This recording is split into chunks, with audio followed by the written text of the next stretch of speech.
Does rain help Max Verstappen in his battle against McLaren in the Brazilian Grand Prix? Now, if the forecast is to be believed, then all 3 days of the Brazilian Grand Prix, be it Friday, Saturday, or Sunday, they are expected to be affected by rain. Now, if that happens, ideally, whenever there's rain involved, it tends to level the playing field, and we've seen a driver like Max Verstappen shine in those conditions.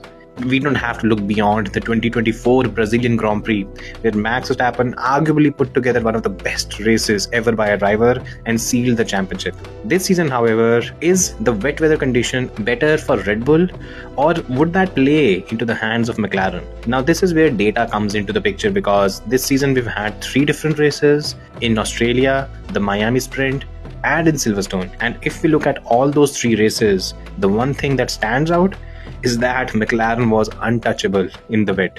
Max could not get close to them when the 2 McLaren drivers were unleashed. And this is not necessarily because the Red Bull was essentially a slower car per se, but it also happened due to the McLaren car characteristics, where these wet weather conditions, they tend to accentuate the advantage the car already has.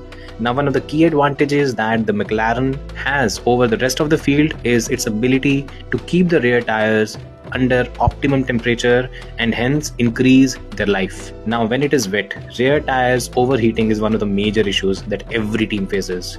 McLaren, on the other hand, it tends to keep the tires running at optimum temperature, and hence the tires, they tend to last longer and provide better performance. So ideally, if it is wet, I tend to favor Max and Red Bull, but if I'm talking purely on the performance basis, I think it might not work in Red Bull's favor if it is wet. But let's see what happens. Red Bull has made improvements. Maybe the McLaren advantage is nullified, but let's wait and watch. It will be interesting to see if we do end up having a wet race. So what's your view? Let me know in the comment section.